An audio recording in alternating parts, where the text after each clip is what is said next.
I'm Tracy Baxter with today's Record Newswatch. He is now in his 28th year as Orange County District Attorney, making him the longest-serving Orange County DA and second longest-serving in the state. But today, Frank Phillips announced that he will not seek re-election this year to the office he's held since 1986. Phillips says his decision to retire from public service at the end of this year is for personal, not political reasons. And he says he's proud of the professionalism and stability he believes he and his staff brought to the prosecutor's office through the years. I want to thank my staff, but most importantly and most sincerely, I want to thank the people of Orange County, who in 7 elections have given me the opportunity to do this job.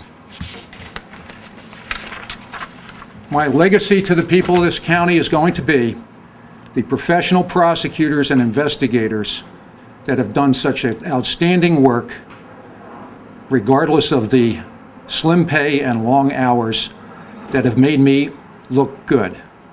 Phillips says while being district attorney is a job he still loves, he felt the time was right to step away.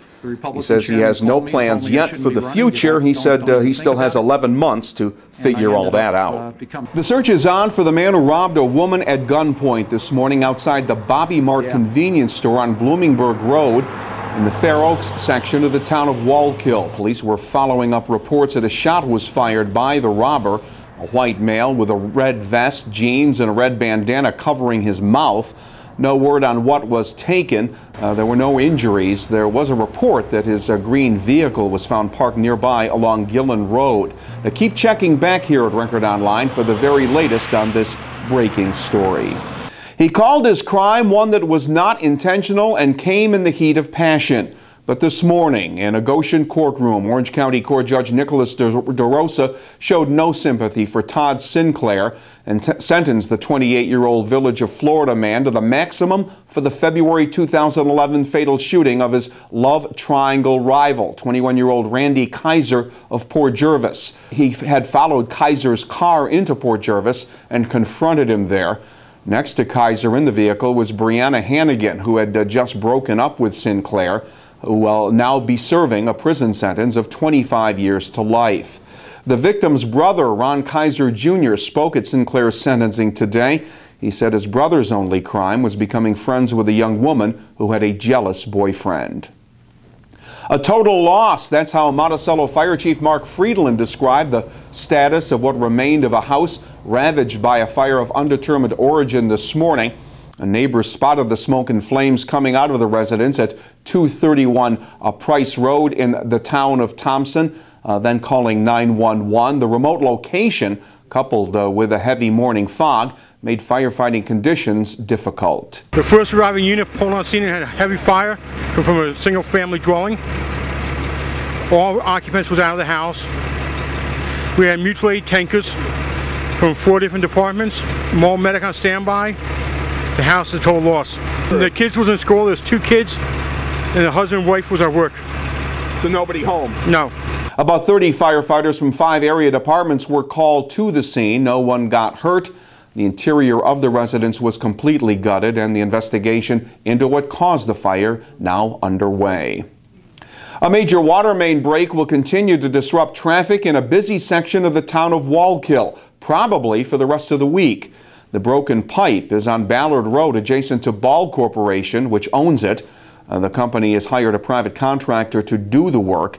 As a result, Ballard is closed from Route 211 east to Smith Road, with traffic being diverted to North Galleria Drive and Smith Road.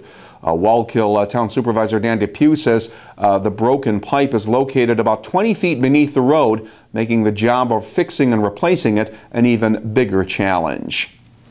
In Kingston, police are investigating to determine if 2 city residents were involved in other recent burglary or robbery incidents. This after the pair was implicated in an attempted knife-point robbery following a break-in at a residence on Van Buren Street earlier this week. Police say the couple ran off following a brief struggle with the residents there.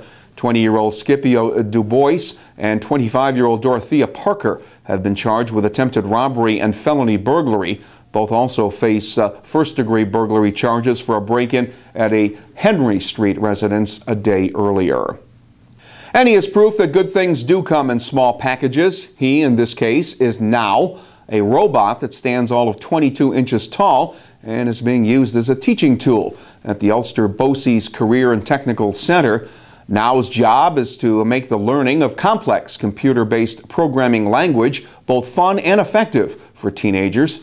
Now was put on display earlier today, and those skills are part of the reason why State Education Commissioner John King recently called Ulster BOCES one of 3 islands of excellence. Rainy, windy weather tonight will give way to colder weather tomorrow.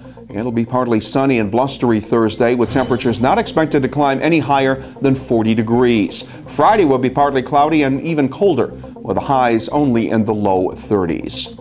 For news when you want it, keep clicking back here at Record Online and get the news and information you've come to depend on each morning in the Times-Herald Record. For Record Newswatch, I'm Tracy Baxter.